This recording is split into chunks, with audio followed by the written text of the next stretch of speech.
And I think we are live. Yes, we are live.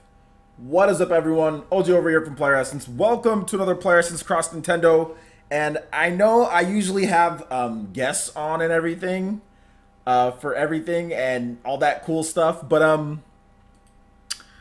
I don't know why. I just felt like antisocial today. I just did not feel like contacting anyone. Usually people contact me. Usually it's like, oh, hey, OJ, you're doing PlayerEssence Cross Nintendo. Can I come on this week? And I'm like, sure, come on down. Like usually one of my Patreons or somebody says they want to be on the show with me, or somebody just contacts me throughout the week. And nobody contacted me. 0 people contacted me. None of my tier 3 Jonins. Nobody from the community. And like I said, for the past like 3 or 4 weeks, I've had at least one person, no, actually 2 people contact me. So nobody did. So therefore you guys get a solo show because I swear I had like messages to people. I'm like, you know what? I don't want to bother anybody on Friday night. So let me just do this thing by myself. But that's okay. Like when we have solo shows, I can do way more fan interaction. I can do like way more stuff. It's just it can be better for you guys. I can concentrate on the chat more. We can get off topic all the time, like which I'm about to get off topic tonight. Like like we off topic boys tonight, man. Boys and girls. Boys and girls. Thank you. I appreciate it, man. Thank you. So yeah, man.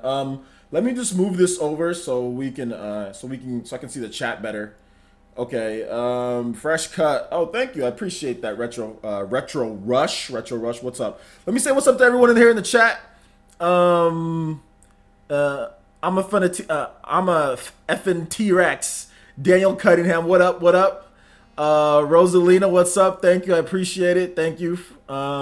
Anyone getting video of OJ? Hopefully you guys are getting video. It looks like everything's good on my end. What up, old Toby? Shoutouts, man. Fire Blast Bo, shoutouts, man. Ataki's here. What up, Ataki? How's it going? How's it going? T-Dude, what's up, T-Dude? Tokyo Sen. What do what you gotta do, OJ. It's your show. I know, man, but I mean, it's just like I'm so random. See, that's why I can't be working for no corporate companies, man, because it's like, because like corporate companies, I mean, it's like you got to do the same thing every single time, and that's what they tell you to do. Whereas like when you own your own business, like, okay, well, I feel like doing this time. Well, okay, I think this works. So I'm kind of a free mind, man. So I got to just be able to do what I want to do when I feel like it. You know what I'm saying? So yeah, man. What up, man? No Bandai Namco announcement. Bandai Namco's having it. So they're having a press event, but Liam Robertson's came out and said that that it's not going to be as big as Marcus Sellers was saying. So yeah, private press event, exactly. Loki Shooter, hey, do you think we'll get Smash 4 Switch in 2018? Probably not. Fire Blast Bo, Fire Blast. I'm gonna call you just Fire Blast. That's what I'm gonna call you, Fire Blast. What's up, A Gamer? I will jump in, OJ. If you know what, man, next time we can probably have you on. I've already started it up solo, so I mean, I don't want to have to like do like the whole thing. Like I have to change the whole setup whenever I add someone else in. So we're good. Maybe next week, Ataki, but definitely next time, man. I'm already doing a solo show, so yeah, I'm already in there. But we'll get you on next time because I know we had you on like last week or the week. Was it the week before last week? Had you on, Ataki? I know it was something like that, man. James Ale, is it Isles? They're people who made Xenogears on the PS1. Everyone loves the studio who's an old school JRPG fan. Yeah, man. What up, Edwin? Edwin Jr., how's it going, man? Nintendo always wins, baby. Not really. It's the internet. Nintendo never wins. Nintendo, even when they sell 10 million, they still lose. Even when they sell 10 million, they still lose. So no, Nintendo never wins. It's the internet. Nintendo never wins. You know what I'm saying? They never win. I already have 10 day one purchases for 2018 so far. I have way too many Nintendo Switch purchases this year. I think I have like 12 or 13 games that I purchased day one, and that doesn't even count digital. I'm just talking about like retail games, man. What's poppin', ninjas? What's poppin', Oman Antonio Rodriguez? Shout outs, dude. Shout outs. What's poppin'? Wonder Penguin. I'm just gonna call you Wonder Penguin. Wonder Penguin, what's up, man? You are here. Shout outs, Night Moon. What up, Night Moon?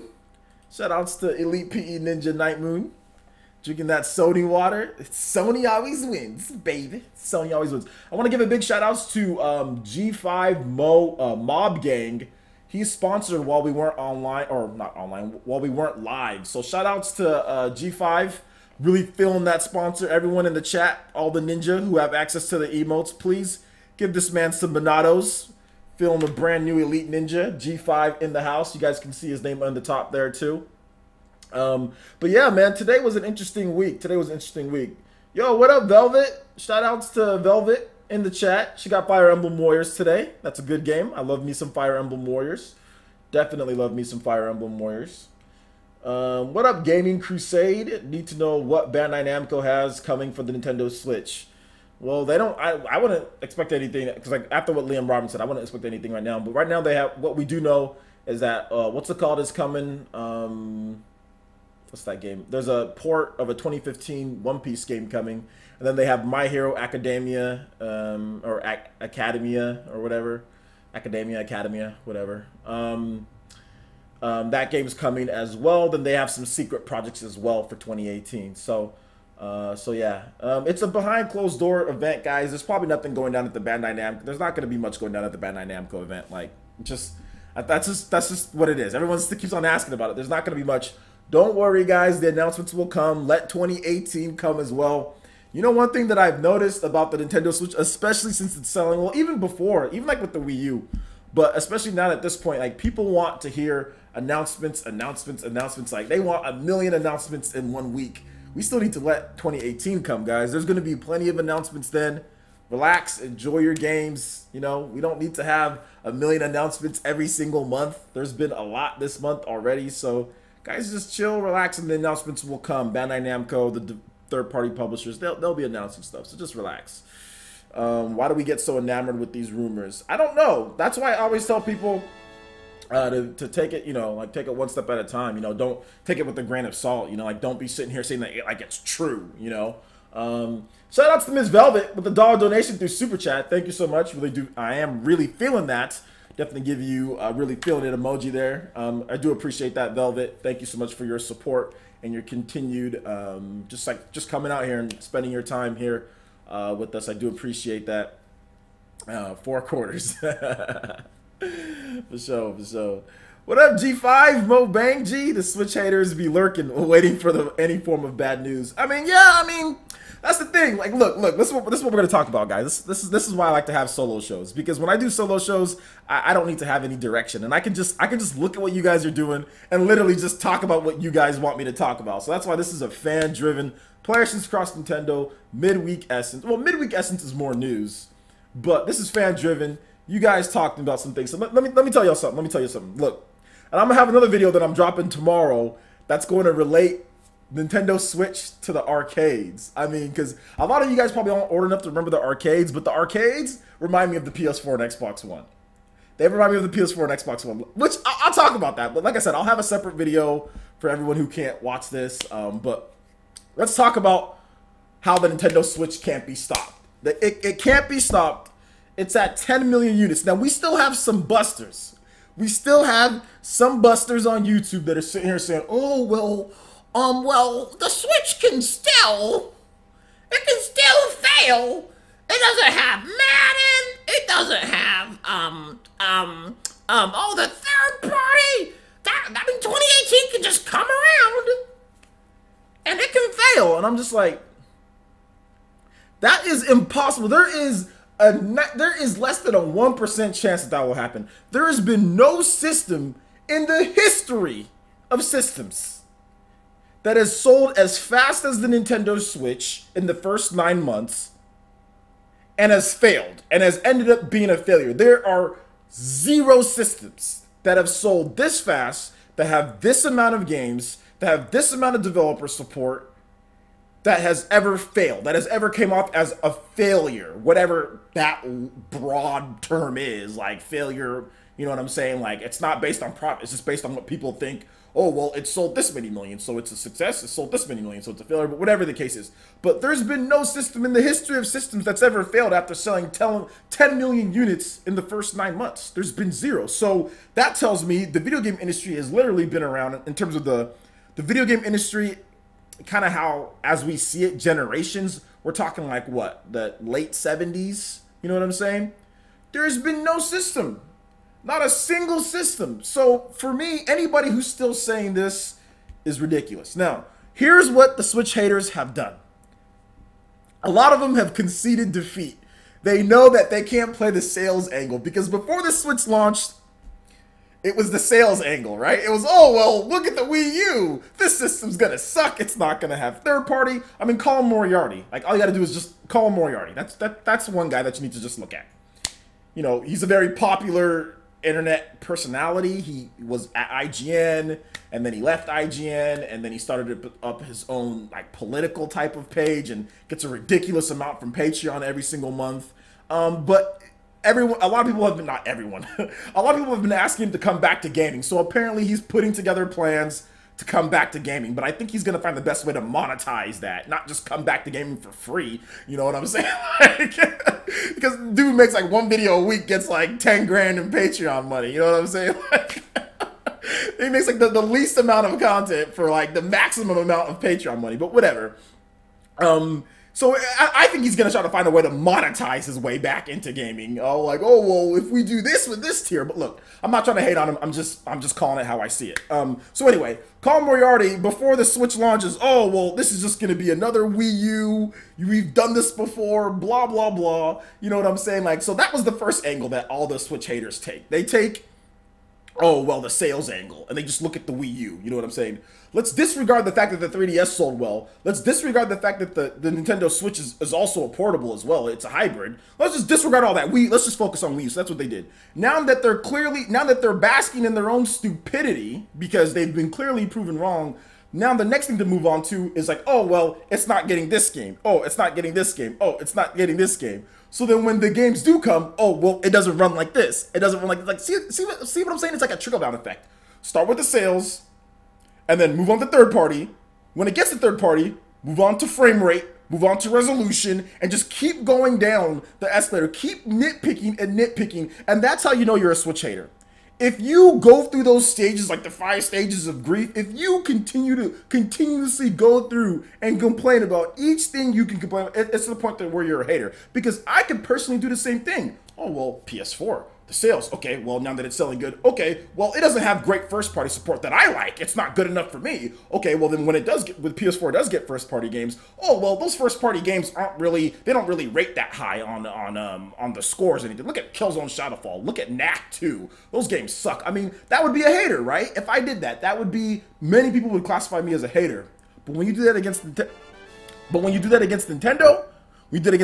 you're a concerned fan. You're a true fan. Those people can get the hell out. The people who do that, those are haters. Those are haters, and that's why I said Nintendo Switch cannot be stopped. It's at 10 million. There's never been a system that has sold this fast that has ever failed. So anyone who's saying that it's going to fail or it's going to stop, it's just, it would be unprecedented that would happen. It would be unprecedented. Nintendo, you can always say, okay, well, Nintendo might have a system that can fail. Obviously, Nintendo has had systems that have failed. That's happened before. Every console manufacturer has had a system that has not sold well. Every single main console manufacturer, like going on with Atari, Neo Geo, Nintendo, Sony, every single console manufacturer in the history of console manufacturers has had a system that has not done well. Every single one. Like, every single one. So there's nothing wrong with saying that you think that it might fail. Okay, if you think that it might fail, okay. But then once it doesn't, then just admit it. Now, if you continue to go on the path, then you're a hater. So, shout outs to Flip999 with a $10 donation, saying $1 for every 1 million of Switches sold. Shout outs, man. Thank you so much. I do appreciate that. And guys, if you want to see more of the show, obviously you want to get us trending a little bit, go ahead and hit that like button. Let's see if we can get to 100 likes on here. But shout outs to Flip, man, for the $10 donation. I do appreciate it. You've donated before as well, man. So I really do appreciate your continued support of the channel, man. It really means a lot. It really means a lot to me. Let's see what you guys have to say here, man. Let's see what you guys have to say here. Watch out, re-res. Let me go through you guys' comments here because I went on a little bit of a rant. I went on a little bit of a rant here. Will you play Attack on Titan 2? Yeah, if you've watched my video, is it DeAndre? Watch my videos on Attack on. I've made multiple videos on Attack on Titan saying that I'm excited and I'm interested in the title, man. So yeah, definitely we'll be playing Attack on Titan 2. I got a pretty good relationship with Koei Tecmo. They actually, like, I've DM'd them sometimes on Twitter. Like, they're really cool. They're probably the most friendly with content creators. That if you're not like huge, you know what I'm saying? Like, obviously Nintendo and other people have ties with content creators, but like Koei Tecmo is really cool when it comes to review codes, when it comes to just communication. I mean, like, they even asked me like personal questions, like, hey, well, what are you looking forward to? Like in a DM the other day. So I was just like, I was like, wow, Koei Tecmo's cool. So yes, I will be playing Attack on Titan 2. And yeah, I like Koei Tecmo games. I always support Koei Tecmo. So yeah, looking forward to playing that quite a bit. Man, I don't need Star Wars Battlefront 2 at all. We need a new developer making Star Wars games. We don't need Star Wars Battlefront 2 on the go. What we need is a new developer making Star Wars. Star Wars Battlefront 2 is trash. EA's trash. And Disney's crazy for letting this company run the Star Wars exclusive license to the Star Wars franchise. That's insane for how trash this company is. Anyway, shout outs to Night Moon for the $1 donation. Says, here's $1. Thank you, Night Moon. I do appreciate the $1 donation. Elite Ninja Night Moon in the house, so I do appreciate that, man. Yeah, that's what we need. We need someone else making Star Wars. We don't need EA making Star Wars games. Star Wars Battlefront 2 isn't a good game. Even when you take out the microtransaction, it's not a good game. It's not. It just has good graphics. That's all it has. But it's not a good progression. Is not good. The heroes are broken. The heroes aren't even fun. Lightsaber battles suck. Like Jedi Outcast is better. Jedi Outcast. It has better lightsaber battles. KOTOR has better lightsaber battles. It's like a freaking RPG. Like, why do people think that this game, oh, it's only the microtransactions. Now that they're gone, it's okay. No, the game still sucks. It's not a good game. The problem is that the system was crippled by the way that progression works. But these people who are making this game, this is Battlefield. This is Battlefield. This is not Star Wars. It's Battlefield. It's made in that DICE engine, whatever engine they use, Frostbite. It's a first-person shooter engine. It's a first-person shooter game, and they just slap the Frostbite onto Star Wars, okay, and or skin swap and think that it's okay. It's not okay. Battlefront 2 isn't a good game, and I wouldn't buy it even if it was on the Switch. I wouldn't buy it. It's not a good game, and chances are, since it's EA, they probably strip. I mean, they can't even make FIFA. They can't even put everything in for freaking FIFA. I mean, it's not a good game. Star Wars Battlefront 2 is not a good game. It has good graphics, and people like Star Wars. You know what I'm saying? They're blinded by Star Wars. They're blinded by the graphics, but the game is not. It's not very good. It's just not very good. So yeah. EA does suck. EA does suck. Yes, they do. Absolutely. I love my Switch as well. My Switch is my main console. This morning, before I took my daughter to school, I had my Switch right there because I was playing Xenoblade Chronicles 2. And I woke up and I was like, I still had about 30 minutes before my daughter had to go to school. And I was like, yo, I'm going to play some Brawlout real quick. Just lying down right there in bed, man. Just got a couple matches in Brawlout. It's so convenient. It's so convenient because I do that all the time. I'll play a little bit before I go to bed. I'll play a little bit in the morning before my daughter goes to school without having to go into my game room, my office, turn on my TV, get the controller. I just play it right there, man. It's awesome, man. Aqua for Secretary of Defense. Brawlout is out. No, Brawlout is not out. It's out next week, but I've got a review code, and I'll be bringing you guys some impressions on Monday morning. Brawlout comes out on Tuesday, December 19th, so that's this upcoming Tuesday. I'll have impressions for you guys on Monday around 9 a.m. I'll have some gameplay, me talking about it. There'll be quite a number of content on Brawlout, so look forward to that. I'm recording stuff and all that and playing it.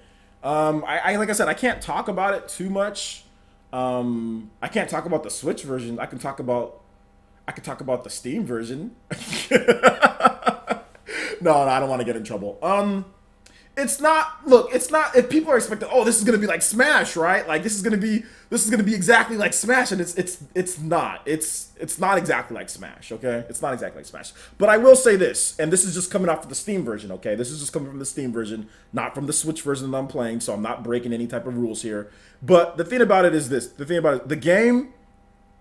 If you know how to play Smash Brothers, so if you know how to play Smash Brothers Melee, you know how to play Smash Brothers for Wii U, you will instantly be good or better at this game. Just hands down. Like I said, that's coming off of the Steam version. That's coming off the Steam version. If you know how to play, if you know how to wave dash, if you know what wave dashing does, if you know the difference between bear, fair, dare, nair, like, you know what I'm saying? Like, if you know all that, and if you can apply, if you know short hopping, fast falling, these are all technical terms for Smash Brothers. If you know all that, this game applies all of that. Like, level 9 CPU, okay?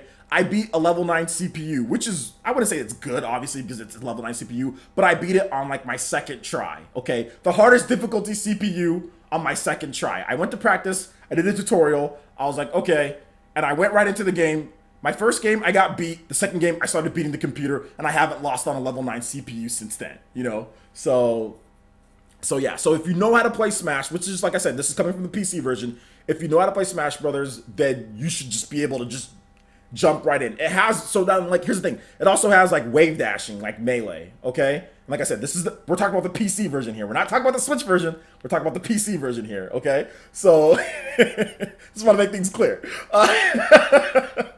It has wave dashing, like Melee, okay? So, if you know how to wave dash, it's actually easier in this game. On an Xbox controller, not a Switch controller, if you press the top button here, and you press the Y button, okay, on an Xbox controller, and if you press the direction all at the same time, which the Y is jump, that'll be a wave dash, and that'll let you kind of like skid on the ground or whatever. That can let you access moves. So like I said, if you know Smash, you should be fine with this game here. So yeah, we'll see. So basically, is it a ripoff? It's heavily inspired by Super Smash Brothers. Like, yeah, that's, like I said, based off the Steam version, it's heavily inspired by Super Smash Brothers. Like, heavily, yeah. I mean, I don't know what else I can say. The Steam version is heavily inspired by Super Smash Brothers. So, if you like Smash, then you should have enjoyment with the Steam version of this game, and maybe you'll like the Nintendo Switch version of the game. But yeah, overall, it's very much like Smash. So yeah. Let me hear what you guys have to say on this. I want Soul Calibur 6 on the Switch. So do I, but we'll see if we get it. Shout out to Daniel Espinoza with the $2 donation saying, OJ, thanks for recommending Xenoblade 2. It is as great as you said it would be. And yes, no problem. Thank you for listening to my videos. Thank you for buying the game.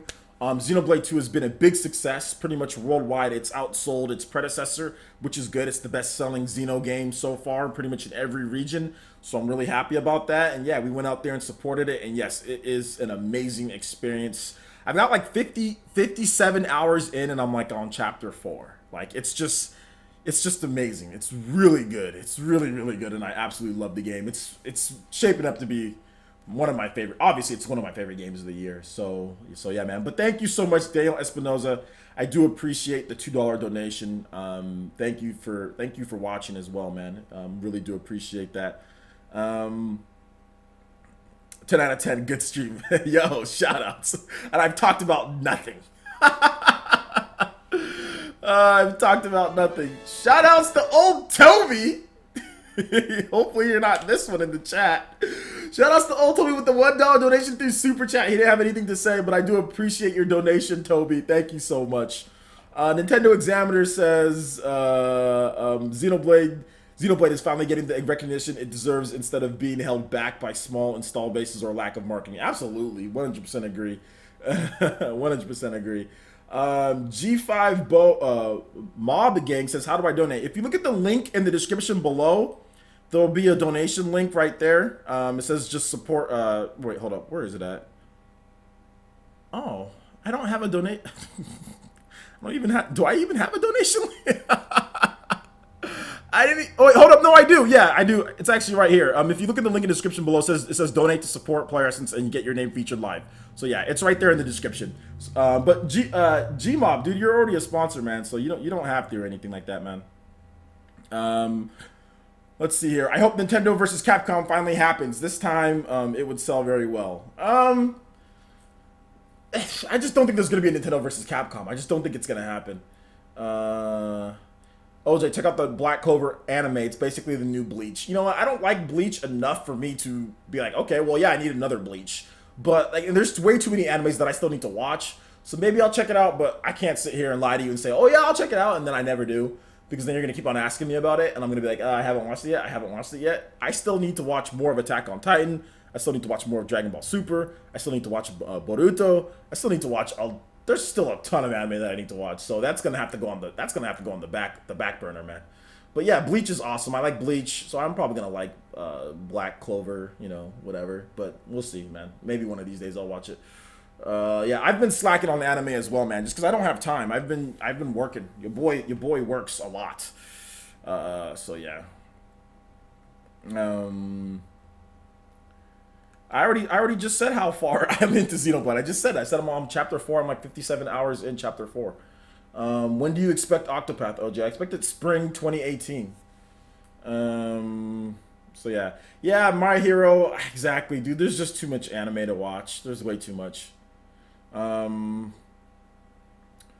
yeah, let's not turn this into an anime pod. This is definitely not going to turn into an anime podcast. That's because anime fans, man, y'all be. I mean. Like, gaming fans can get really rowdy, but anime fans, it's like I don't want to hear any more anime nerd talk, like,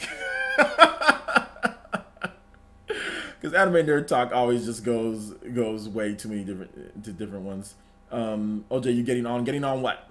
I think you had another comment here, Velvet. I think I missed your other comment about what you said. Oh, Velvet says, I'm 100 hours in, OJ, baby. Oh, nice. 100 hours in. Yikes. Good stuff, Velvet. I wish I had that much time to play the game. I wish I could play it for, like, that long, at least at this point.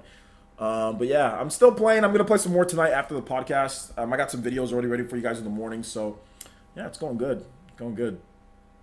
I'm asking for Xenoblade Chronicles, Kid Icarus Uprising, and some games for the Famicom Disk System for Christmas. Can't wait. Nice, man. Nice, good stuff. Would you love to see Tales of Symphonia coming to the Switch? What do you think, OJ? Do you like the game? You know, to be honest, man, Tales of Symphonia has been remade so many times. I mean, it is a great Tales game, but to be honest, I would just like a brand new Tales game. I don't want them remaking Tales of Symphonia again. I've already played through it a number of times, and I'm not really feeling like they should remake it again for the Switch. As far as like, okay, hey, we got a brand new Tales game. Oh, and it's Tales of Symphonia again, like... I've already played it on the GameCube. I've already played it on like the PS3. I think I have it on Steam. Enough is enough. Enough is enough for me. Enough is enough. Thank you so much. Love you too, Velvet. I appreciate the support. Really do, Velvet. You're awesome. Oh, absolutely, Velvet. You're a great friend as well. You guys are all my friends, but Velvet, you've been awesome. It's been cool to talk with you as well.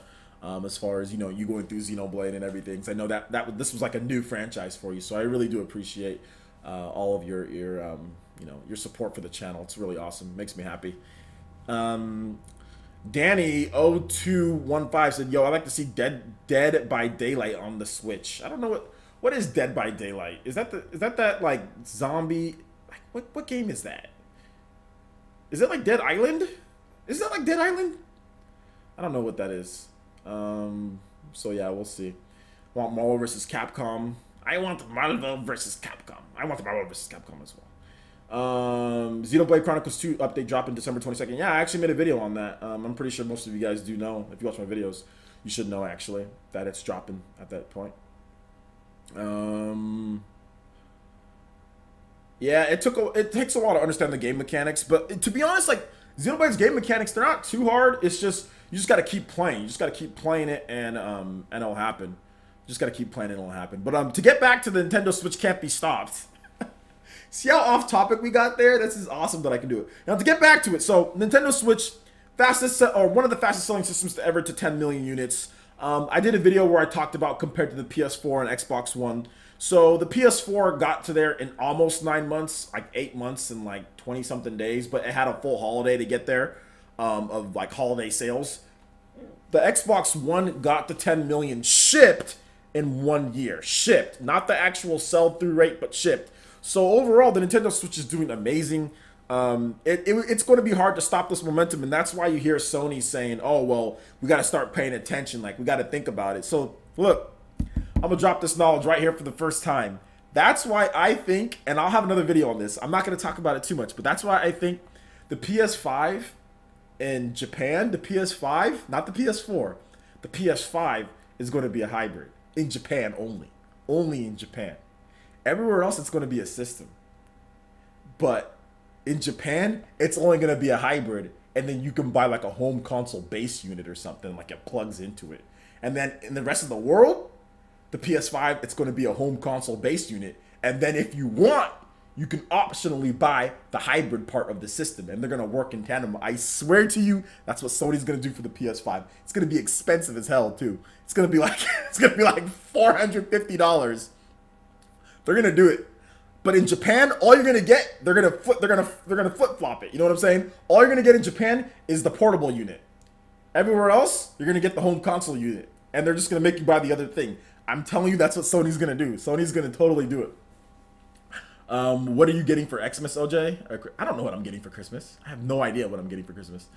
The Switch needs 4 million more to surpass the Wii U. Actually, it does not need 4 million more. It needs about 3.75 or something, so almost 4 million. Not quite there. Not quite 4 million.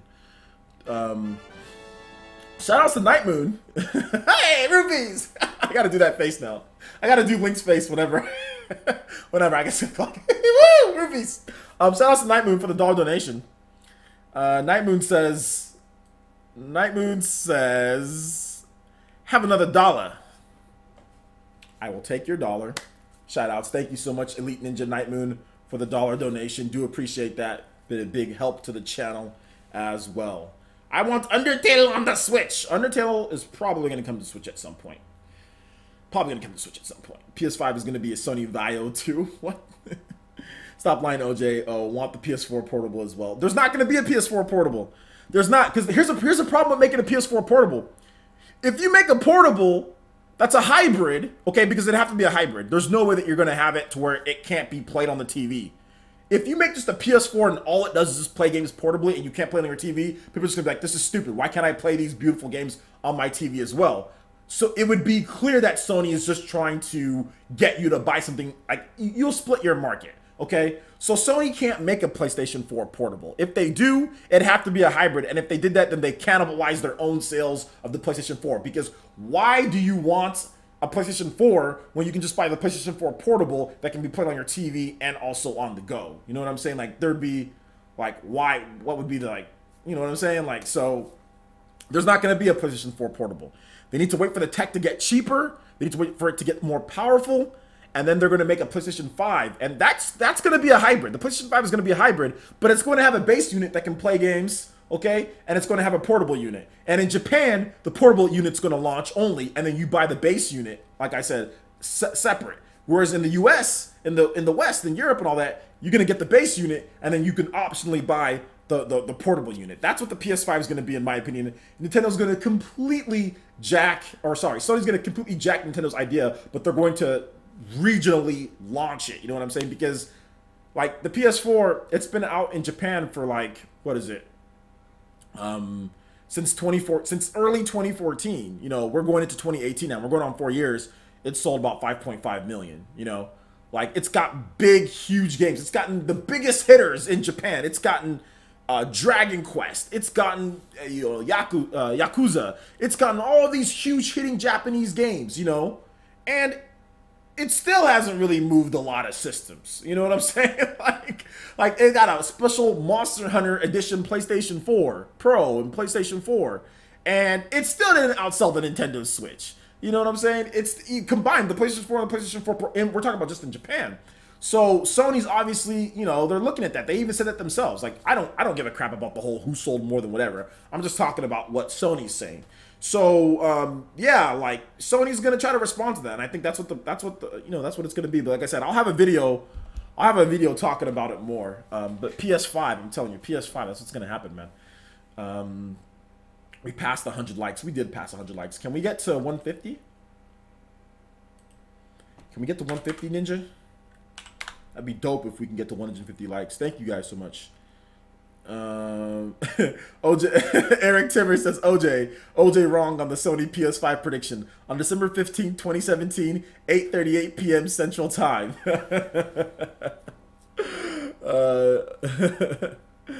Yeah, man. I'm telling you, dude, it's gonna be both. It's gonna be both. The PS5 is, like I said, it's not gonna just be a portable. It's going to be two separate systems. It's going to be two separate systems. It's going to be a portable unit and it's going to be a home console. It's going to be both. It's not going to be, it's going to be both. It's literally going to be both. Like, that's what it's going to be. I'm telling you, that's what it's going to be.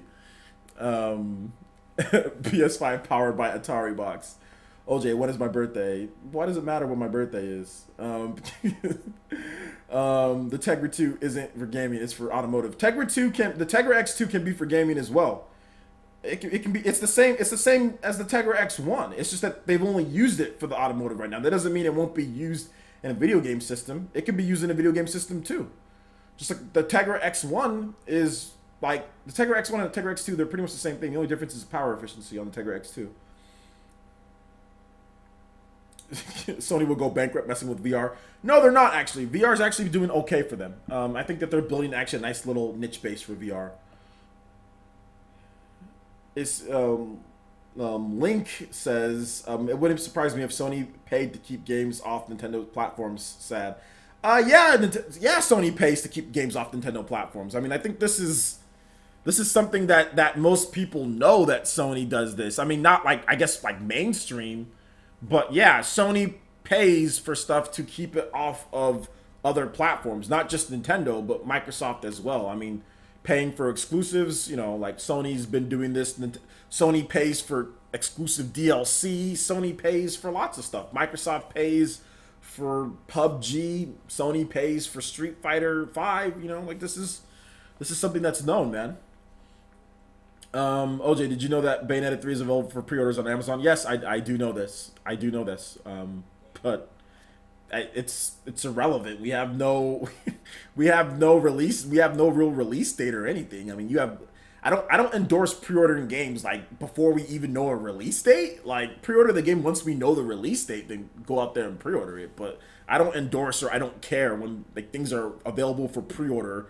Like, there's no solid release date. Like, so that's why I don't report on it, or I think I might have retweeted it, but none of you guys should go out there and be pre-ordering Bayonetta right now. Like, I mean, you can if you want to. If you want to get the Amazon discount, that's cool. But there's no point, because the pre-order is going to be there once we know the release date. You know what I'm saying? So, I mean, you can, but for me, it doesn't matter. I'm Best Buy Gamers Club. But yeah, I do know that. Most of the time if you guys have seen a piece of news, I know about it because it's my job. So if you've seen something on the internet, chances are I've already seen it and know, and I've probably already put it in a video, or I'm going to be working on it, or I've already looked at the news and said, I don't really feel like talking about it. You know, so yeah. But thank you to dude. I do appreciate that. Let's see here. I managed to get Bayonetta 1 and 2 for the Wii U with no regrets. Oh, heck yeah. Bayonetta is awesome on the Wii U. I absolutely love it on the Wii U. It's really good. It's really good. AMD has been rumored to work on a mobile chip. However, it's still rumored. I don't know if that's rumored. I think that's actually true, like the Vega or whatever it is. I think that's already fact that they do got some type of like mobile chip that they're working on. Just it's not available there. But yeah, it's all good, dude. I do appreciate all of you guys. Like when you guys link me stuff, it's all good. But yeah, just the pre-order stuff, man. Like we need to know a release date, baby. Release date. Sony reminds me of Sega in the 90s, floods the market with a ton of hardware and ends support for most of it. I don't know about that, man. I mean, you know, Sony, they supported the PS3 for a pretty long time. I know, like even like games like The Last of Us that came out in the PS3s. The Last of Us, when did that come out? 2013. You know, so I mean that's pretty good. You know. Now, I see what you're saying with some of the stuff. For example, like the PlayStation Move, you know, that kind of saw a pretty short lifespan until they started using the stupid controllers for VR, you know. What else? Like the PS Vita, that saw pretty crappy support. That didn't last too long. But I mean, I don't think Sony's too bad. I mean, excuse me. Saw Connect, you know. Yeah, but I see what you're saying. I see what you're saying.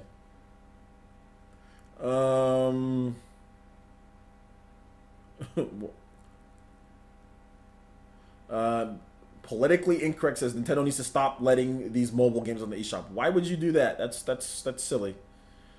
That's silly. Nintendo should not allow a mobile game to go to the eShop. Like, why? The Switch runs on a mobile processor. The Switch is mobile. Like, why would you not? Like, if a developer has a game and they want to bring it over, why would you say no? You can't bring your game over. Like, that's ridiculous. That's money that's licensing fees. That's licensing that you're missing out on. That's literally turning down money to say a developer can't put a game on your shop. Like, if it passes lot check, if they want to develop on it, that's money in the bank. That's dumb. Like you want as many games as possible.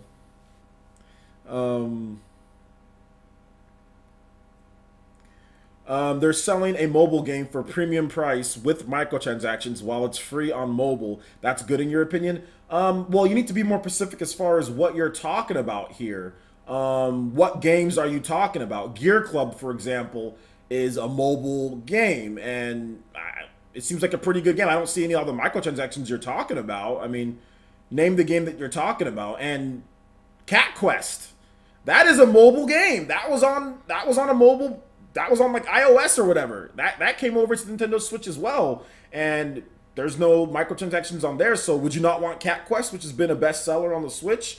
Would you not want Cat Quest and Gear Club on the Switch because of what? Because it's a mobile game? It's ridiculous.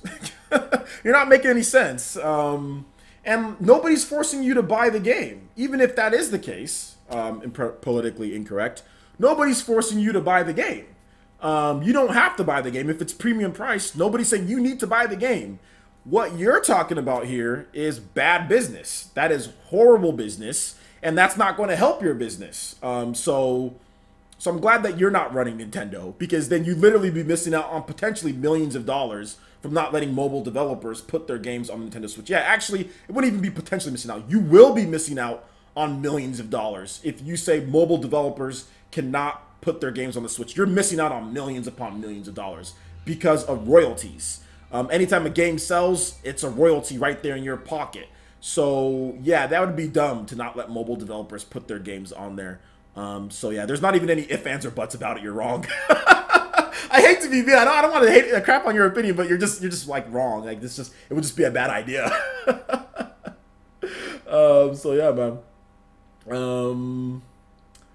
Let's see. What else you guys got, man? So basically, like I was saying, Nintendo Switch It can't be stopped. It's going to be a beast, and anybody who says otherwise is wrong. Pretty much, it's wrong. It's never happened before. So let's talk about some of the most anticipated games of 2018. I want you guys to start first. You can put questions down. I don't care if you guys have questions. That's cool. Put your questions down, or put your most anticipated games. Let me know about that. If you guys have whatever, just let me know, and we'll go ahead and get into this, guys. We got 221 people watching. Let's go and let's see if we can hit that like goal. And of course, I'll be giving away ukulele as well to someone. But you have to follow the rules on Twitter. So yeah, man. Metroid Prime 4, G5 Mob Gang, Elite Ninja G5, Metroid Prime 4, absolutely, man. Are you guys gonna buy Dragon Ball Fighter Z on Switch? Oh wait, yeah, it's not announced for Switch yet. But there's definitely gonna be a Switch version. In my opinion, there's definitely gonna be a Switch version. So yeah, man. I know you were trolling, but you know, when you're proven wrong, which you will be, we'll see how much you troll. We'll see how much you troll. But like I'll say this: when you're playing Dragon Ball Fighter Z on the other systems, will you be able to play it anywhere you want? No, you won't. You're tied to a TV, and when it comes to the Switch, which it will, we'll be able to play it anywhere we want. So I'll wait. I will wait.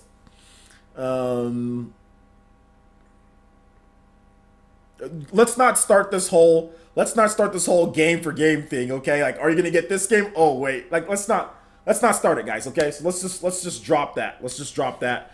I will definitely start timing people out if we're gonna go into that. Let's not do that, man. This is not this type of podcast. So yeah, man. OJ, what's your next PS4 purchase? You should be asking me when I'm going to plug my PS4 in. That's what you should be asking me. I have no clue what my next PS4 purchase is. I have no clue what it is. Skyrim is a good game. It is absolutely a good game. Absolutely love that. Team Alkaline says Nintendo Switch hype train will never be derailed. It will not be derailed at all. So yeah. Wait, you're not next gen 720? No, I'm not. I cut my hair. I used to be. I cut my hair. I sold G5 Bob Gang says I sold my PS4 back in January. Yeah, man. I'm not gonna sell it. I'm gonna keep it here, but yeah. It's just look. Here's the thing, guys. Like before, when I was younger. When I had more time, when I didn't have a family, your boy would be playing everything. You know what I'm saying? Like, I'd be playing this, I'd be playing that, I'd be playing the, PS2, be playing the Xbox 360, PS3. Like, I played everything in college. I used to always go out there and get all the different games.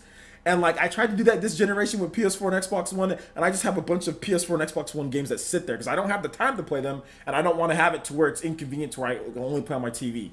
So, like, for me, Switch is just convenient for me, man. It just fits my lifestyle because my daughter's always coming in, busting in, wanting me to go to the living room. My daughter hates it when I stay holed up inside here playing games.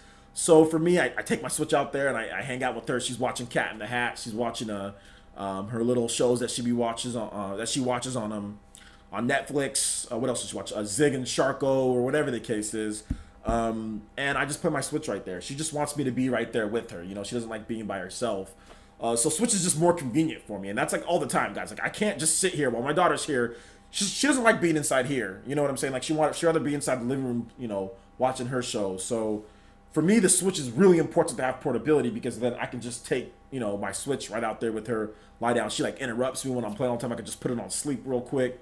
So it just fits my lifestyle more as a dad, and older, and I work a lot. Like I'm doing a lot of content for you guys, which I've explained this to you guys, but I'm doing a ton of content, and like I don't have the time to be playing all these different games on all these different systems. Like for me, it's just cool to focus on the Switch. Whatever games come to the Switch, cool. Third-party game comes to the Switch, cool. Like Doom, I'll play it. If your game doesn't come to Switch, chances of me playing it drop by like 95%. Before I think I said 50%.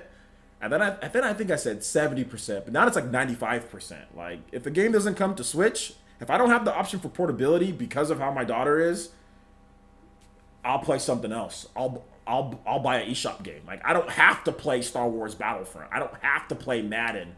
I don't have to play, Like, even like Darksiders 3, like it looks cool, it'll be great, you know what I'm saying? But if I don't get a review code or something like that, like I don't have to play Darksiders 3. I don't have to play like 99% of the third-party games that come out. I don't have to play any of them because Nintendo provides enough games for me on the Switch. As far as what's been announced, they already provide enough for me to where I'm cool. Like, I'm not that type of gamer anymore to where I literally need to play every single game that comes out like I was in college. I don't even have the time to play every single game. I gotta work. And I gotta be a dad, you know? So, so for me, if it's not coming to Switch, chances of me playing it, are going down. Although I will play God of War. I'll check out God of War. So we'll see.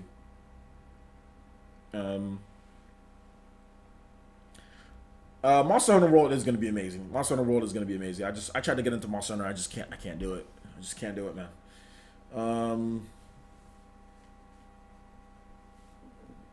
Excuse me. You bought a PS4 for fighting games, but most of them have been disappointment. Yeah, I guess. I mean, if you look at the PS4 fighting games. I mean, Marvel vs. Capcom, Street Fighter. I mean, we got Mortal Kombat. That wasn't bad, right? Yeah, you got Mortal Kombat. You got, what else?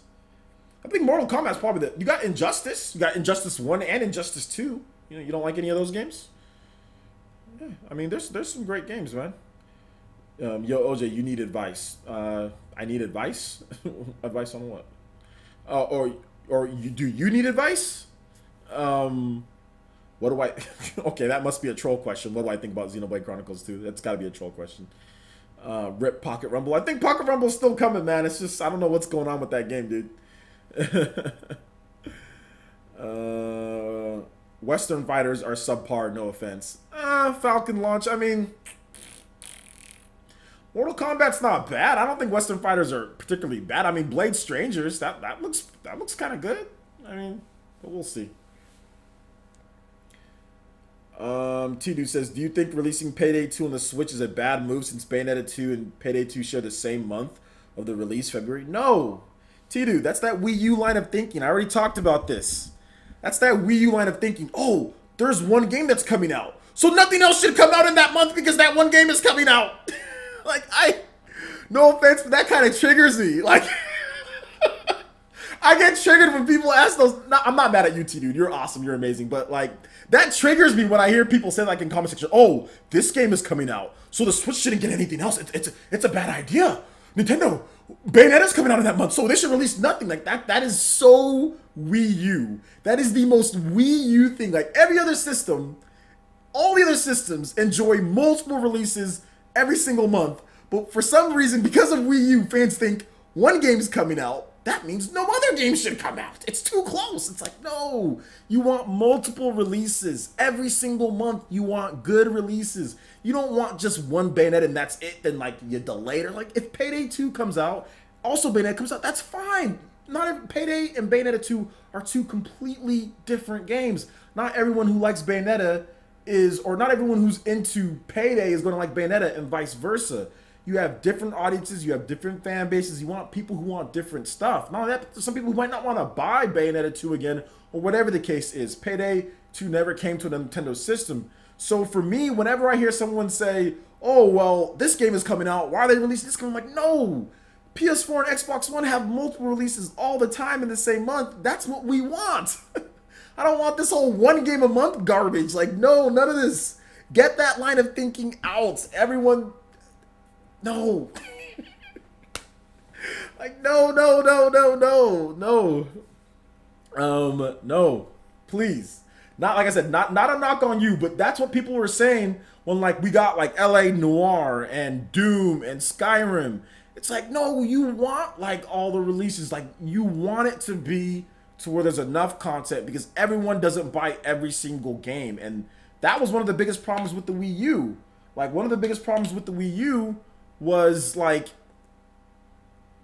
it would only have like one release a month, and if you didn't like that release, drought. Like drought, like, and God forbid, which happened all the time, but if there was 2 months in a row that there wasn't a game that you liked, bigger drought. And that's what everyone complained with the Switch. You're getting so many independent developers, third-party games. You're getting so many like bigger third-party games at times. People have variety. People can pick. Not everyone's going to want to pick up Resident Evil. That's cool. There's Doom. Not everyone's going to want to pick up Doom. There's Cat Quest. Not everyone's going to want to pick up Cat Quest. There's Dragon Ball Xenoverse. Not everyone's going to want to pick up Dragon Ball Xenoverse. There's this. You want a variety. You want a consistent flow. You want multiple games. It's definitely not a bad idea, you know, for them to do that. Now, it's a bad idea for them to do, like, let's say, like, Super Mario Odyssey, Xenoblade 2, and Zelda. Release all of those in the same month. Like, that's probably a bad idea, because that's a bad idea, but not, like, third party mixed in with first party. No, man, that's good. That's what you want. That's how PS4 and Xbox are. That's what you want, man. What up, Unknown Echo? I don't know if we can say LA Noire flopped across the board. I don't know if we can say that yet. We don't know the sales. And you have to remember that LA Noire, that is a remake of an old game. They're not expecting that game to sell millions of copies. So even if it hit 300,000, 400,000, 500,000, I'm pretty sure they'd be fine with it. They're not expecting to sell a lot on it. So I wouldn't call it a flop. A flop is based off of what the projections, what you want it, like what the franchise is and what you want it to be. Nobody's expecting LA Noire to sell 5 million copies or 2 million copies or 3 million copies. I guarantee you Rockstar isn't expecting for it to sell that great. Guarantee you they're not. So no, I wouldn't call it a flop just yet. Not only that, but we don't know the sales. There's no sales figures to go off of. There's no projections to go off of as well, you know. So yeah, not quite a flop yet. Not quite a flop yet. Now, LA Noire might have been a flop on the PS3 and 360 because of the price that it took to develop that game. Okay, because of the price that it took. But LA Noire on the PS3 and 360 and the PC sold over 5 million copies. You know what I'm saying? But it costed a lot, and basically it shut down the studio there. So maybe it was a flop because of how much it costed. But the game's already done. The game is old. They ported it over. Like the amount of investment is nowhere near as high as the PS3 and 360. So you can't sit here and call it a flop when we don't have the numbers and it's a port. You know what I'm saying? Like it's, you know, like it's, you know. So that's basically, you know, what it comes down to.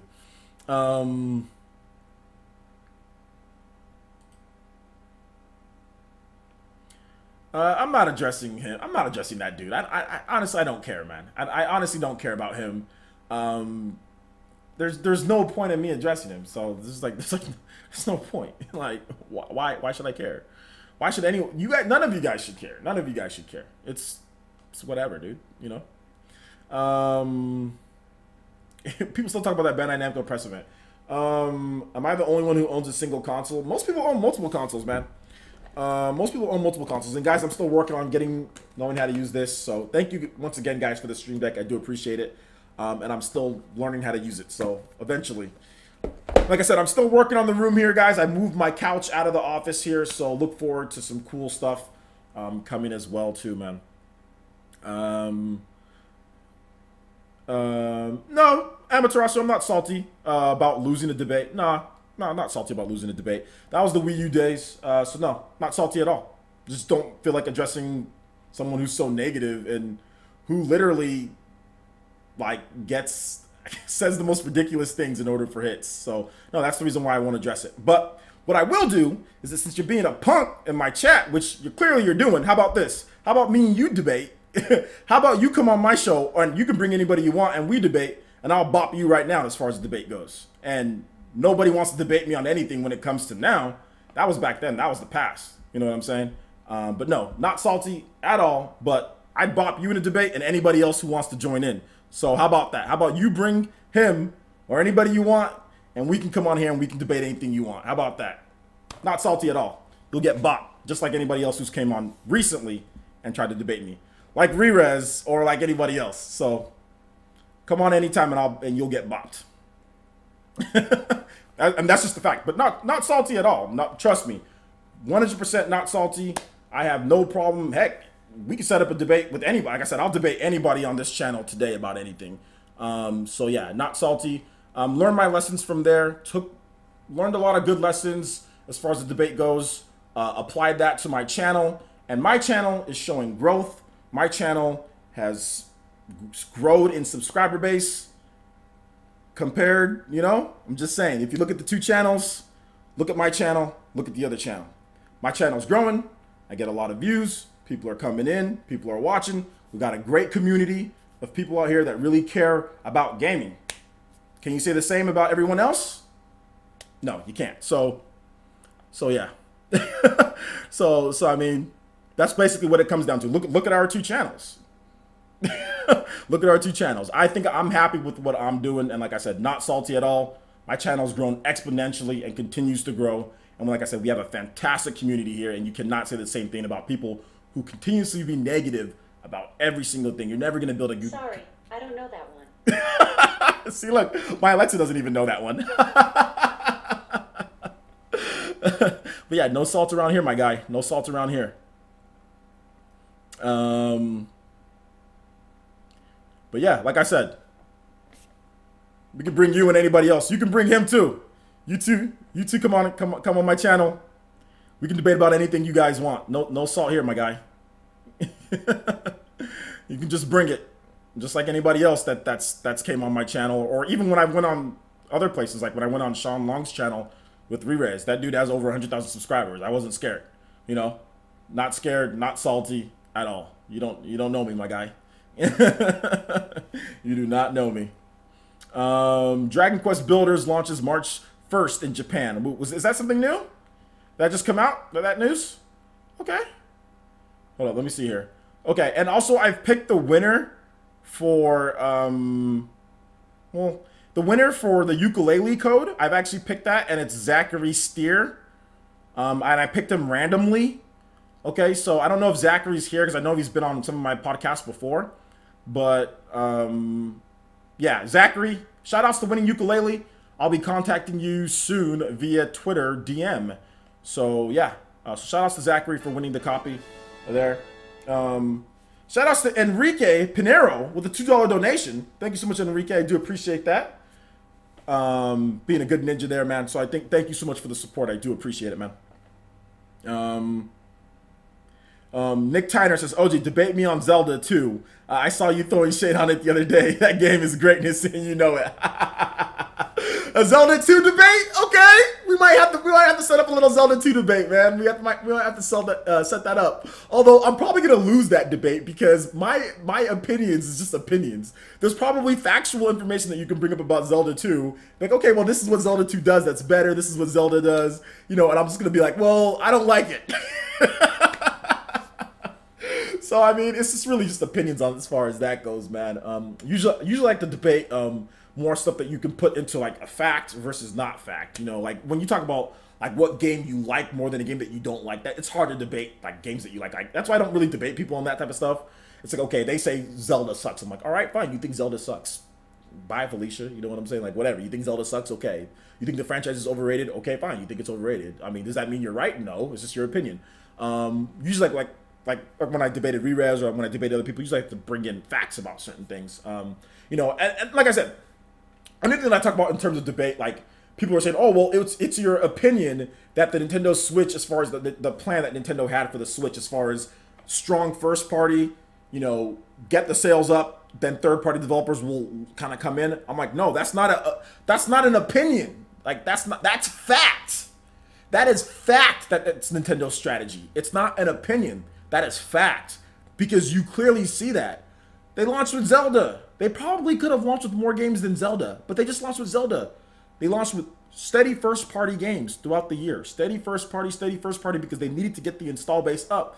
They knew that even if they come with a lot of third-party games at the launch, that doesn't mean people are going to buy the system. We saw that with the Wii U. Had a ton of third-party games. So they're not going to take the same course. They're going to do something different, and that's the strategy from everyone that I spoke to. Everyone that I was talking about, you know, that I've spoke to, sources that I have, everyone said this is the strategy. So when I was debating people on that, when people were coming at me, I'm like, you guys, stop saying that it's my opinion. It's not my opinion. This is fact that this is what Nintendo's doing. How can you not see it? Like, how can you not see that this is fact? You know, so yeah, man. He said, I almost spat out my milk when he said, bye, Felicia. Bye, Felicia. Random, is it Kong? Kanong Should I buy Xenoblade Chronicles 2 even though I don't want to play games with long emotional stories or big RPGs? I need to know. Well, wait, why would you... I mean, why would you not want to play a game with, like, a big RPG? Like, that doesn't make sense. Like, long emotional stories or big RPG. Like, why would you not want to play a big RPG? Like... I mean, if you don't want to play a big RPG or a good story or a good emotional story, then no, don't buy Xenoblade, I guess. I mean, but it's a good game, but it's a really good game. Like, if you want to play an engaging RPG with fantastic mechanics, with a ton of content, you know, then, but you just said you don't want to play a big RPG. So, I mean, I would say no. Based on what you just said, that'd be like me saying, do you want to play a really fun, like, it could be like, okay, well, should I buy Super Smash Bros. On the Switch even though I don't want to play a crossover fighting game that's really fun with a ton of characters in it? Like, it's like, no. If you don't want that, then no, don't go buy it then, you know?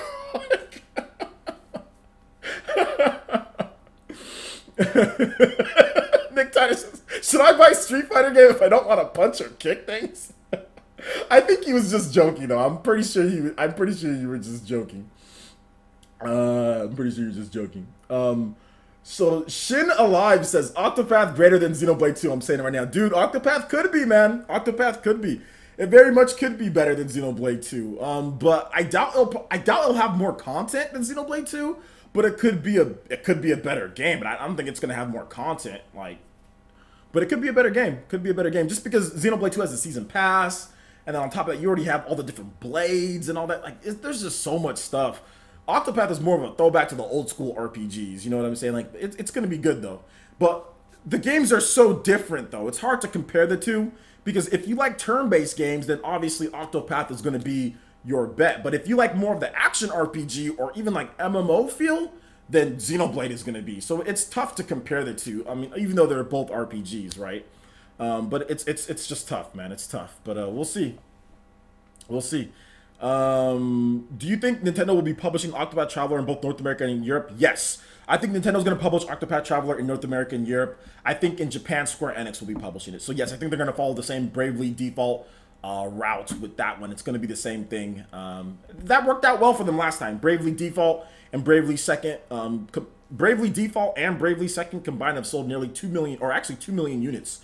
About 2 million units worldwide, or maybe even a little bit over that. So, so definitely, I think that they're going to do the same thing. I don't think they're going to change anything up, you know. So yeah. So yeah, if you guys have any questions, or you guys gave me your most anticipated, right? So my most anticipated, we talked about Project Octopath. We're talking about Valkyria Chronicles, Valkyria Chronicles 4, Shin Megami Tensei. That's another one in there. Fire Emblem for the Switch. That's another one of my most anticipated. So I'll have a video talking about it, but it was cool to hear what you guys were thinking too. But yeah, if you guys have any questions, I'll answer questions for the next 20 minutes or so. Don't want to make this over an hour and a half or too long, just because, you know, I want to keep it to where you guys can watch it afterwards if you missed some of it. Lamar Griffith says, OJ, will EA come back to Nintendo next year?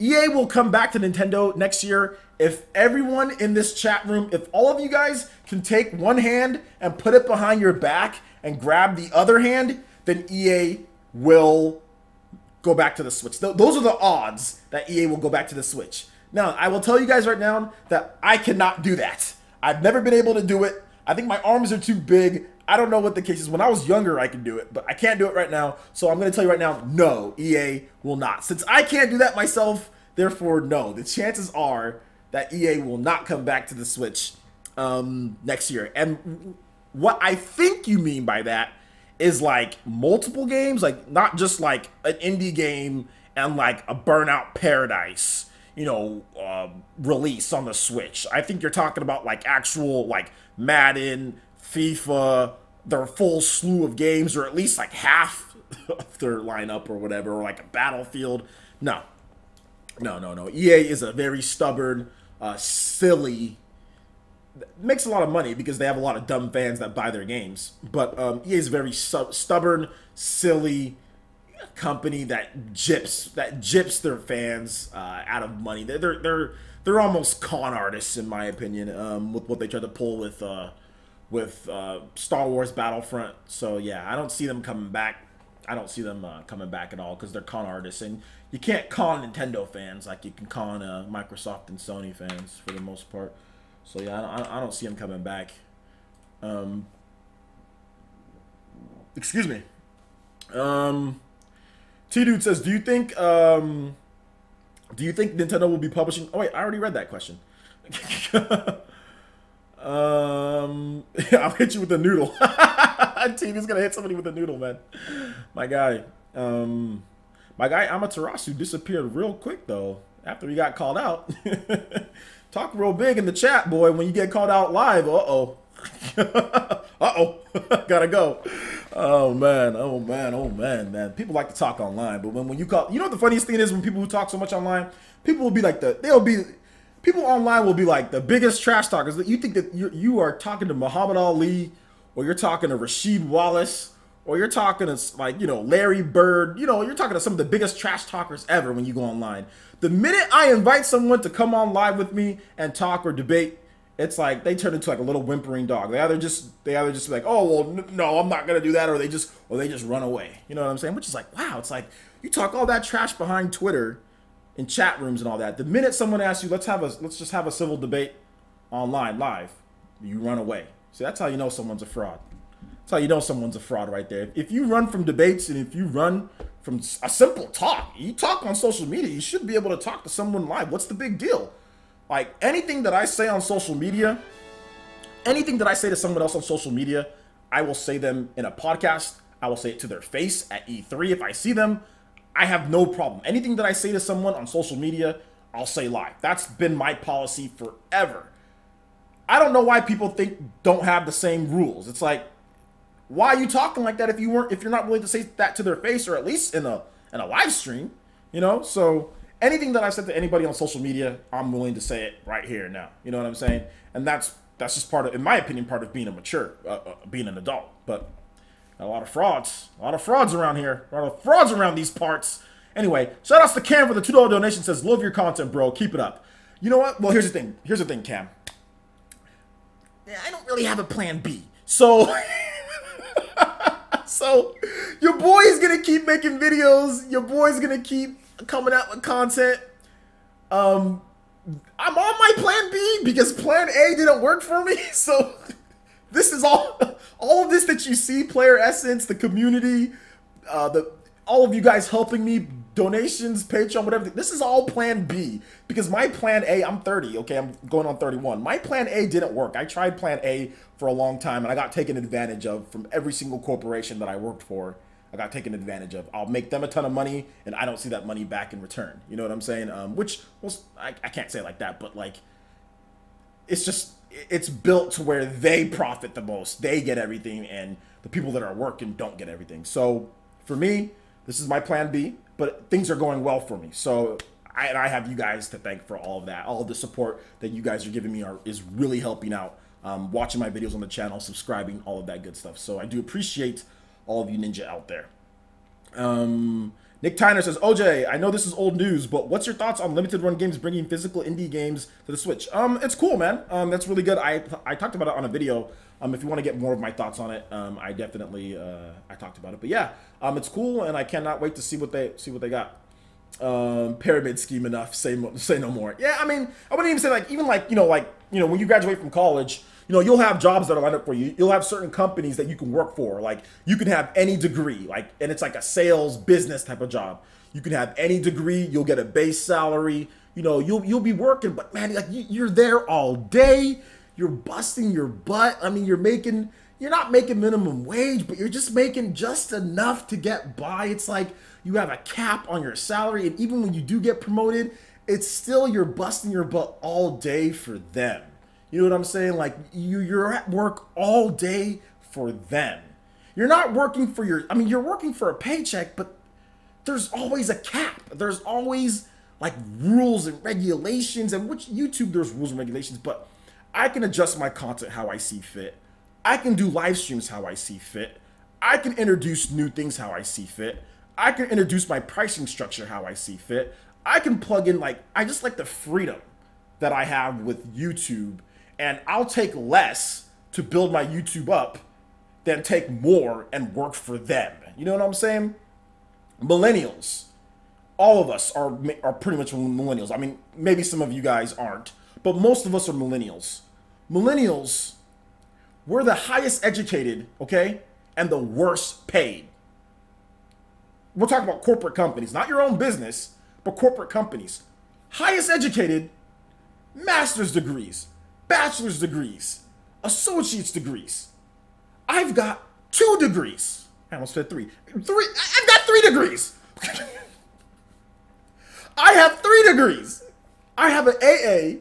I have a bachelor, 2 bachelors of science degrees. Okay?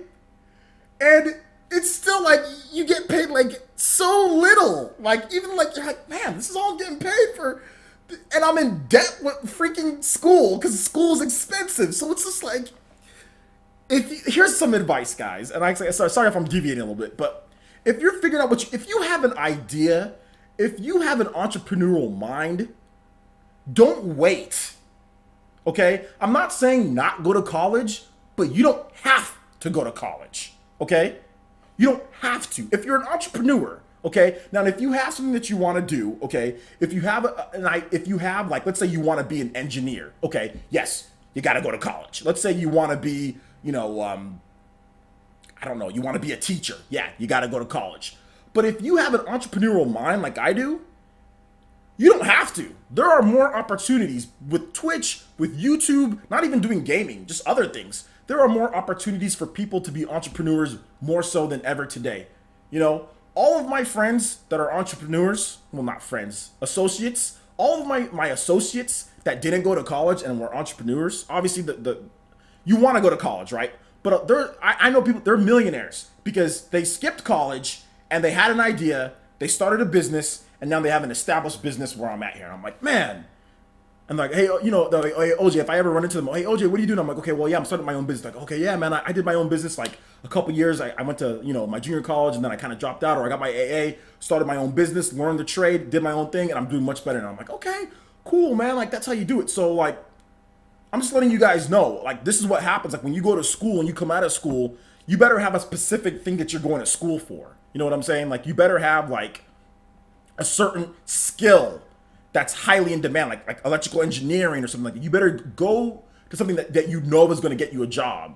You know, stuff like communications degree, stuff like marketing, stuff like that. That's where they get you roped into these businesses. You know what I'm saying? And you're sitting there and you're making nothing. You're making all of them the money and you don't make anything, because that's what I have. You know what I'm saying? I have communications and I have a kinesiology degree. Okay. And that's when you're making all of them the money and you're not getting paid enough. So, like I said, I'm sorry that it went off into other things here, but anyway, OJ, so basically you just like being your own boss. Yes, I don't mind listening to rules though, because I'm a football player. So there's strict rules. Well, I was a football player, but like I said, these companies will take advantage of you, especially here in America. These companies will take advantage of you, man. They'll work you to the freaking bone, you know, and the minute you want some days off, it's like, nope, can't do it, you know? Like, one company that I worked for, like, swindled me. Like, they tricked me into thinking that I can't get days off. Like, I had my daughter in 2012, and I had to go back to work the next day. I was like, hey, can I take a couple days off because my daughter was born? They're like, no, you got to come back. You don't have any days off. Like, you don't have any free days. And I'm like, wait a minute, I don't have any free days. I'm like, no, my daughter was just born. They're like, no, you got to come back to work. So the day after my daughter was born, I was back in the office working. So then one time I was picking up a customer and I was taking them back to get their car, and I was talking to them about that. I was like, yeah, my daughter was there. Like, they asked me like, how was it going? I'm like, yeah, my daughter was just born. They're like, oh, really? They're like, what are you doing here? I was like, I have to come back to work. They're like, no, that's actually against the law. That's against California state law. Like, if you have a child, you know, like, you get time off. Like, you can work a half day or a minimum. Like, they have to give you time off. So that's what I'm talking about here. Like, they'll take advantage of you. You know what I'm saying? Like, if you don't know something, they'll take advantage of you. Like, right then and there, you know? So that's what I'm talking about with some of these companies. Oh, you want to be worked to the bone and go to Japan? Yeah, I'm not going to Japan. not going to Japan. Definitely not doing that. OJ, where do you go for a good burger? Burger Essence. Hashtag Burger Essence. Um, so yeah, man. So anyway, exactly, paternity leave. Exactly, paternity leave. Paternity leave. So anyway, you guys have any more questions? I'm sorry, I kind of went off topic there. This is going to be a stupid PlayerEssence Cross Nintendo to watch later. People are going to be like, what is this guy going off topic so much? Because they can't see the chat. Like, or no, can you? No, you can't see the replay of the chat. But anyway, whatever. You guys will be able to watch it later if you want to watch it later. I'm going to answer some more questions. So if you guys have any more questions, let me know.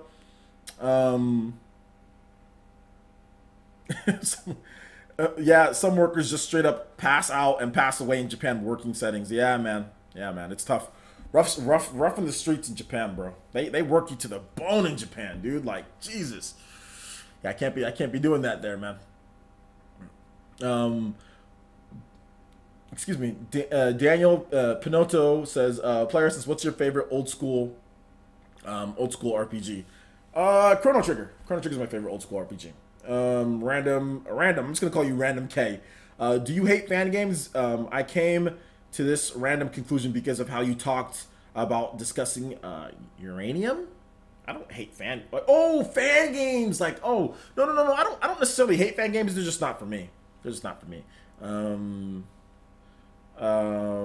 see. T.T. Other Switch games that you are playing other than Xenoblade? Brawlout and Xenoblade. Those are the two games that I'm playing right now.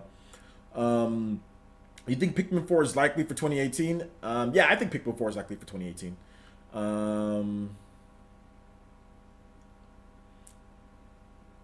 When is the Namco event? I think the Namco event is like tomorrow or something like that.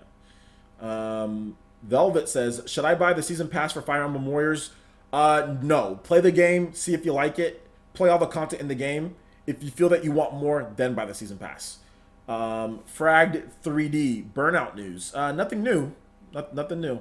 G5 Mob Gang says, OJ, what kind of title do you think From Software is going to bring to the Switch? I think it's going to be Dark Souls. Oh, nice. We hit the like goal. Okay, let's see if we can get to... Can we get to 200, though? Good stuff on the like goal, guys. Good stuff on the like goal.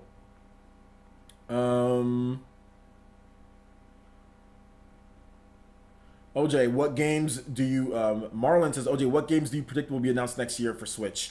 A lot of older ports and also, like, new games. Like, I think like Dragon Ball Fighter Z, stuff that we've heard about this year. I think that will get announced for next year as well. I think we're going to see stuff like that. Sword Art Online, Fatal Bullet, things like that. And also older ports as well. So, yeah.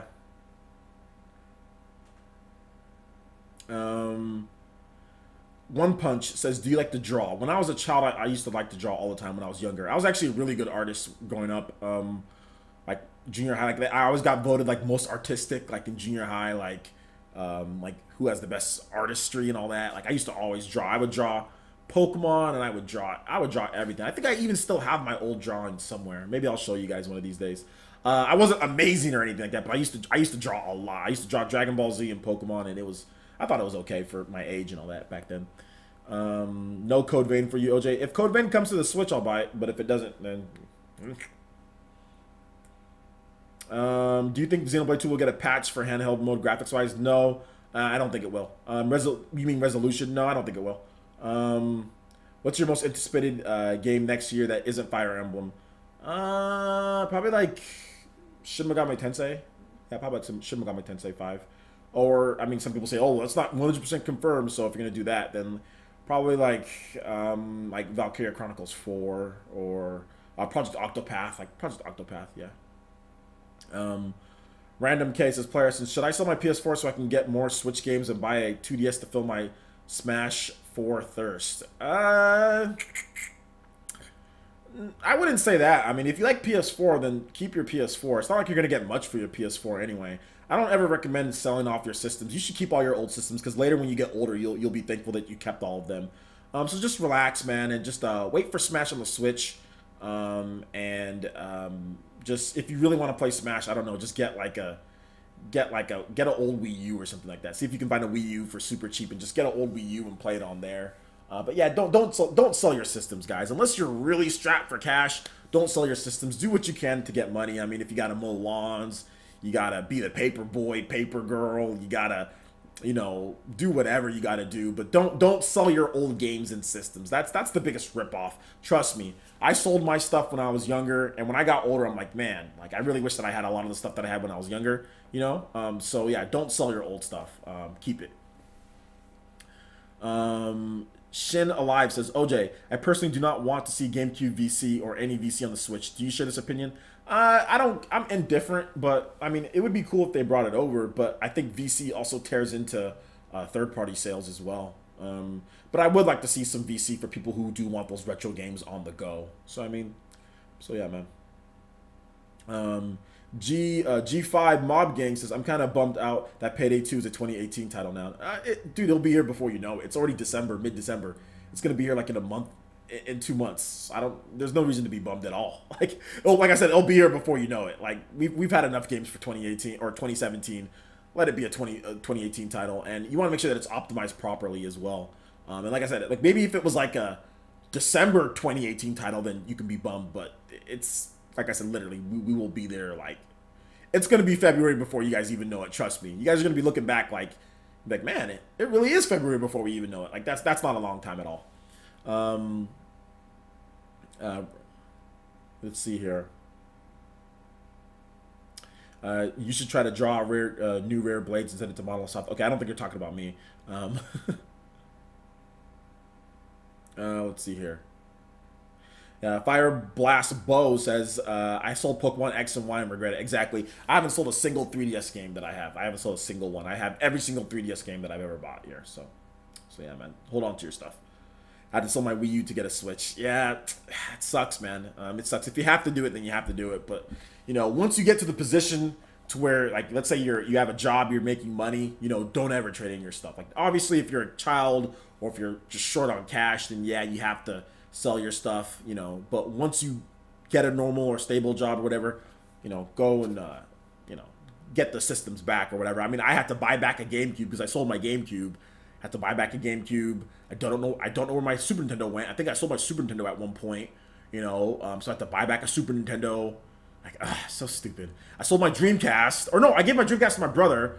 So I had to buy back another Dreamcast. So yeah, man. It's just, it is what it is. I got it back later, though. Okay, cool.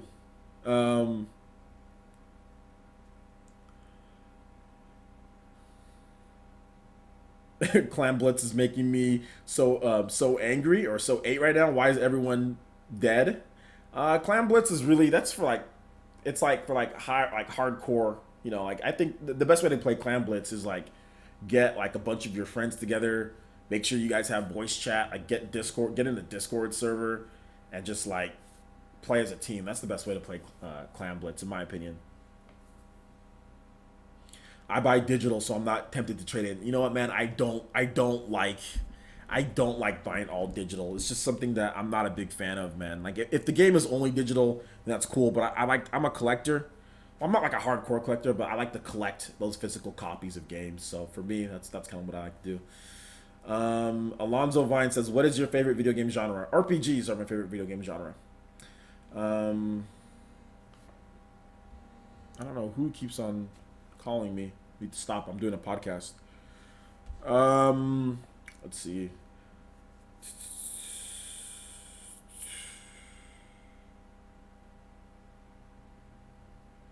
Can it be January 26th yet? Not yet.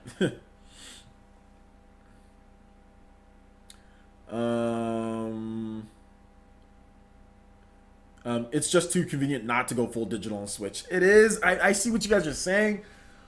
It's very convenient to be just all digital on Switch. Like, I can't lie. Like, having just like Xenoblade right there on my Switch, you know, it's so cool. But I went and bought Xenoblade too. I got the special edition so I can just have the cartridge. But I mean, I even have Fire Emblem. Like, Fire Emblem Warriors, it's very convenient to have Fire Emblem Warriors digital, you know. But I went out and bought the special edition of Fire Emblem Warriors, you know. So I mean, I know what you're saying, but just like I said, like later in your life, like when you want to have something to display, like, or when you do what I do, you know, since I'm on YouTube, like I want to have a display of stuff.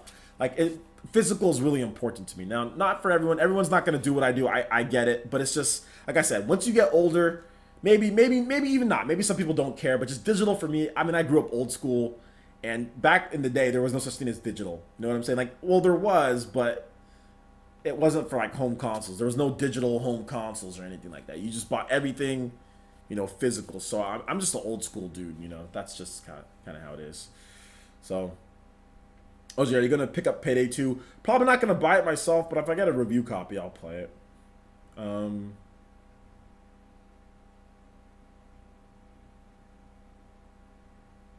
Exactly, just show off your collection. Yeah, Fire Blast bow. Yeah. Yeah, man. Any other questions you guys have? I'll answer questions for just a couple more minutes. I'll kind of go through them quickly. And then we'll kind of wrap this one up. Thank you to all the ninjas, though, man. You guys are amazing. I appreciate all the donations and the subscriptions and all of that good stuff. You guys are so awesome.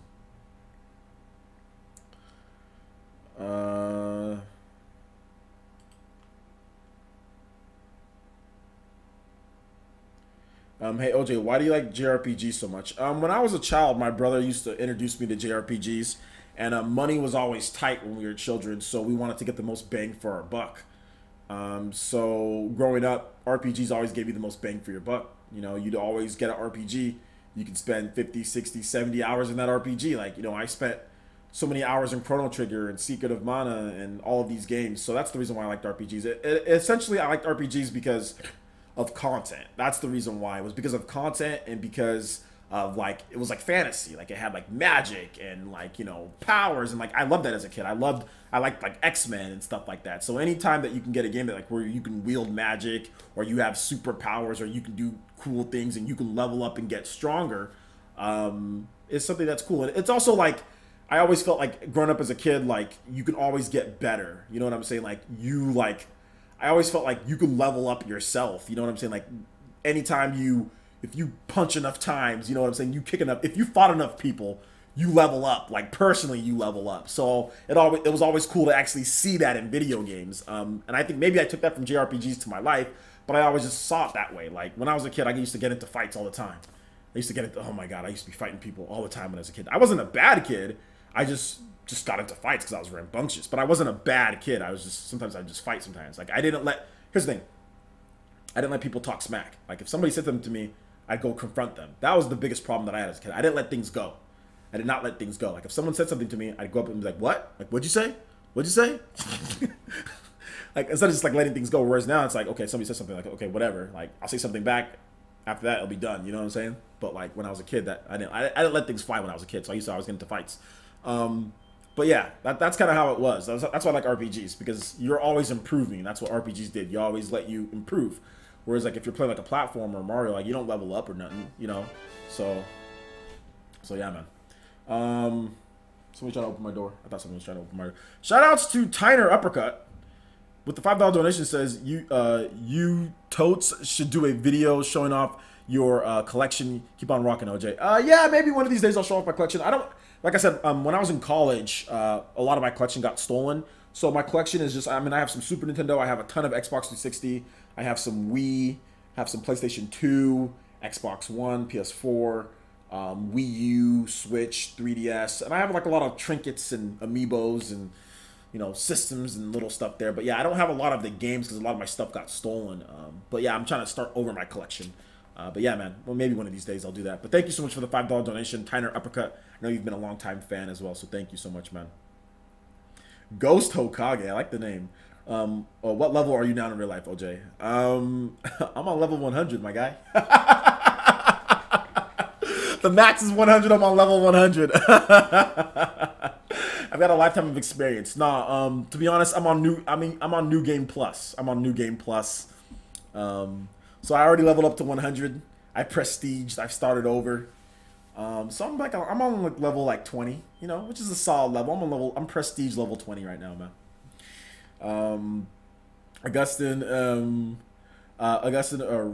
Rayero, OJ, what do you think about the new Prince of Persia? We really need a new one after the Assassin's Creed overabundance. Yeah, a new Prince of Persia would be good. I remember playing the last Prince of Persia game I played, Prince of Persia 2018. That game, or not 2018. What am I talking about? 2008. was that Prince of Persia, and it was way too easy. It was cool, but it was way too easy. So yeah, maybe they can make a new Prince of Persia game. That'd be cool.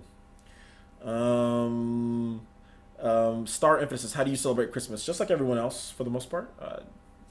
You know, presents, all that stuff. Thanks, OJ. That is the reason why I decided to play JRPGs this year and forever. No problem, man. Thanks, A Gamer, for coming up to the stream. Excuse me. I'm on. Ghost Okage says I'm on level 5. Night Moon says this is cool. What is cool? The podcast is cool. Thank you. I appreciate that. If you mean my podcast is cool. Paladin enthusiast. Yeah, Paladin enthusiast, man. He's a long time fan too, man. He be handing out seats.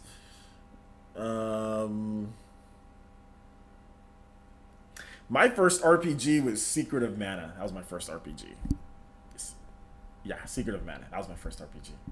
I'm trying to remember really. Yes, Secret of Mana was my first ever RPG. So you can imagine my face. I was just like, this is the greatest thing ever. Although I made a big mistake as a kid. I probably should have been a PlayStation kid. I missed out on way too many good RPGs. Like I had so many boring summers as a kid growing up. I probably should have been a PlayStation kid.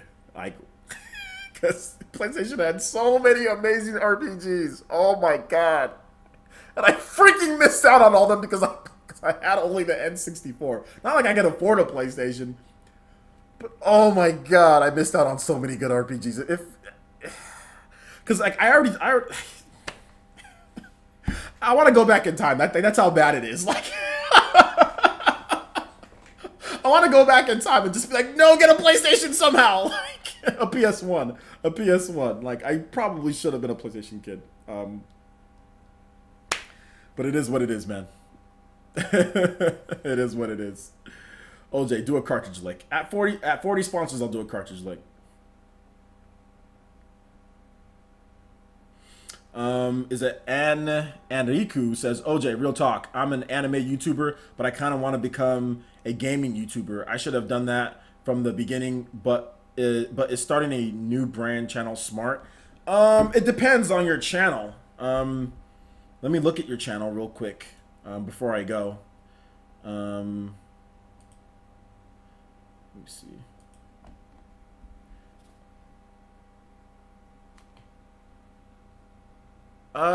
You have no.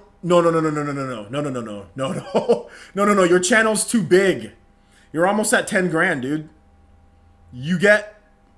I'm looking at your videos and you're getting some solid views here. You're getting some 3K, you're getting 1K, you're getting 4K. You know, you just need to be more consistent. But no, I would say at this point your channel's too big. I would not give up your channel. I would not rebrand it or do. I would simply introduce gaming to your channel right now, dude. Like, don't, because you're almost at 10. You can't. I think the rule of thumb is if you're getting views, like if you're getting 2,000, 3,000 views here and there, if you have a base of people now, don't like start over or do a whole nother channel. Like now, if you had like 1,000 viewers, or no, sorry, if you had like 1,000 subscribers, or if you had like 500 subscribers, and like each of your videos are getting like 100 or 200 views, then yeah, I'd be like, okay, yeah, restart everything. Like there's no point. But your channel is already somewhat big. 10,000 is a big milestone.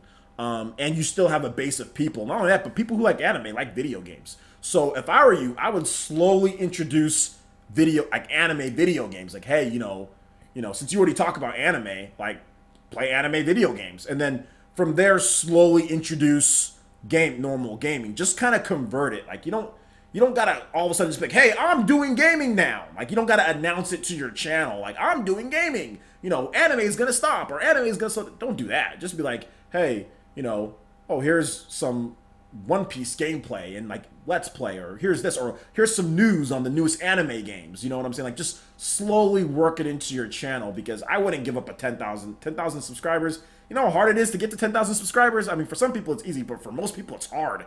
So, no.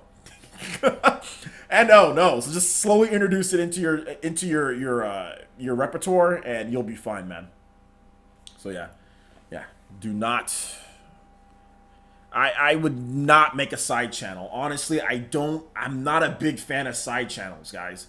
And the reason why is because you're splitting your attention. You know what I'm saying? You're splitting it. Anime and gaming is really close to each other. You know what I'm saying? Like, it's close enough to where you can run it on the same channel. Like, now, if you did, like, vlogging, like real life vlogging, and like then you wanted to do gaming, or if you're a reaction channel and then now you want to do gaming, then okay, it makes sense, you know, make a different channel, whatever. Or let's plays versus, I don't know, something else, you know, that's out there, science channel, okay, that makes sense. But side channels, like I said, in my opinion, it splits your attention. You know, if you have a full-time job, now you're worried about your job, you're worried about your family, you're worried about this channel, now you're worried about that channel. It's just, I've never seen it work. The only time it works is for people who like have an established plan or who are big enough to where it can work. Otherwise, I would just say rebrand. Look, guys, I'll tell you about a guy. His name is Alex Myers, okay? He's a YouTuber. He lives in Japan. Maybe some of you guys are already subscribed to him because I've done some work with Alex, okay? He's a YouTuber, but he's also a full-time worker. He lives in Japan, but he's a white guy. He's a white guy from Iowa that lives in Japan. He has an amazing story. He did not make a side channel. He was a gaming channel. And then he moved on to... he was a gaming channel for a while. And then instead of making a side channel, that what he wanted to do, which was talking about, like, pop culture and all that, he didn't make a side channel. He just said, okay, well, I'm just going to slowly shift over to making pop culture videos. Okay? And that's what he did. And he didn't have to make a whole nother channel. He just slowly shifted over. And now, look at this. Check this out. At the beginning of the year, my dude literally had like 2,000 subscribers or something like that. You know. And now, he has over 87,000 subscribers. 87,000 subscribers. Just shift your channel to what you want to do and focus in the best that you can. That would be my advice. But if you want to make another channel, you can do it, but I just haven't seen it be like a huge success doing that unless you're already popular and have that channel, because starting from ground zero is hard. So it is, man. It is. Yeah, exactly. El Chupacabra says side channels are 99% of the time not beneficial. I made a side channel. Let me tell you guys something. This is a side channel.